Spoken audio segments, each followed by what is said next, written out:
And I don't want you to answer it out loud, but I do want you to answer this question to yourself. I want this question to really permeate your being this morning. And so I ask you, how is your walk with Christ today? How is your walk with Christ today? Is it as committed as it once was? Is it as passionate as it once was? Is it as enjoyable as it once was? How is your walk with Christ today? You know, it's amazing to me that many people, when you ask them that question, they don't really have an answer. They would say, well, I'm not really sure how my walk with Christ is today. Well, the fact of the matter is this: if you would answer that you're not really sure how your walk with Christ is today, then you are but one of the majority of believers who struggle to answer that question, not really being sure how their walk with the Lord is. Now, this is a fact that thousands of books have been written on the subject of how we're to walk with God. Multiplied thousands of CDs and conferences and seminars have been produced to tell people how to walk in Jesus Christ, and many of these will give a step-by-step formula on how to improve your walk with God.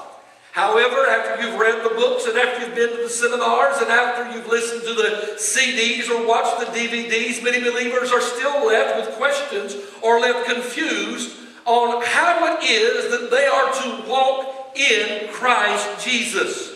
Now, I'm preaching this message this morning and tonight upon this particular premise. And that is that all of us believe that the Christian life is to be lived. It is not a decision that we make and then we leave it behind. But I'm operating on the premise this morning that all of us believe, that all of us understand that the Christian life is to be lived. You see, I do not believe that Christ would have gone through the agony that he did to justify us.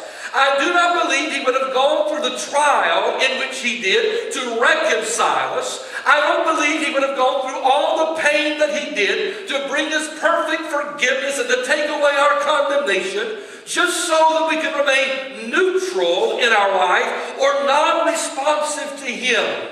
You see, this new birth that he has brought to us through Calvary, this Christian life that we are to live, it is not something that is to be left in neutral or non-responsive, but it is a way of life that we take on, a way of life that is demonstrated every day. It's a way of life that is demonstrated in the way that we talk. It's demonstrated in the way that we tell the truth. It is demonstrated in the way that we live justly. It is demonstrated in our ethics. It is demonstrated in our words. It is demonstrated in our deeds. It is demonstrated in the fact that we live a brand new type of life now that we have come into Christ Jesus. And so it is a life that is to be lived. We look at the Word of God, Philippians chapter 1 and verse number 6, and it tells us something about this life. It says, "Be confident of this very thing, that he who has begun a good work in you," now get that, "he that has begun a good work in you will complete it until the day of Jesus Christ." So when you come into Jesus, it is a beginning that will eventually be completed. But it is a beginning. And so there is a continuance of this work of faith that has begun in us. Now, we look back at the book of Colossians chapter 2, where I read just a few minutes ago.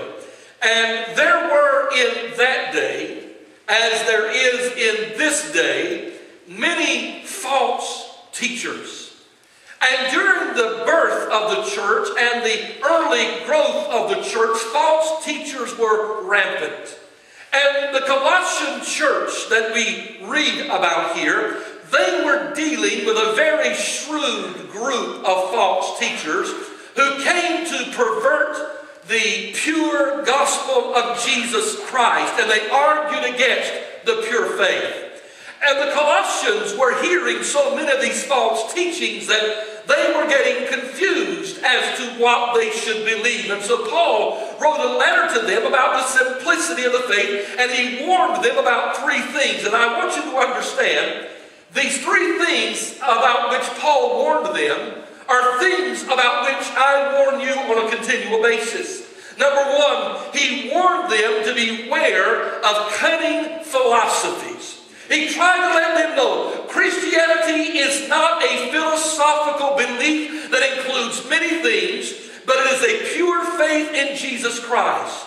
And then he also warned them to beware of legalism, because there were those in that day that said not only do you receive Jesus Christ, but you also continue to live by the laws and the customs of the Hebrews. And so he said, beware of legalism, because it's all about Jesus Christ.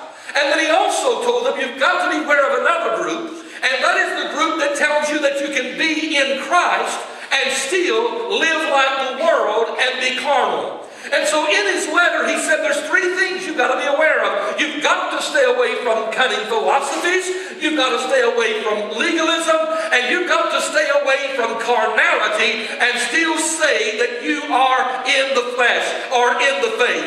And so he pointed them back to a pure faith in Jesus Christ, and he gave them an explanation of how they were to walk in him. And that's what this message is about this morning and then again tonight. But this is where I want to take you today. As we begin to talk about life in Christ, I want to talk about the very basic element of life in Christ. And I want you to really get your hearing ears on right now, because this is going to be the greatest truth probably that I'm going to say today. It's going to be very elementary. It is going to be very simplistic.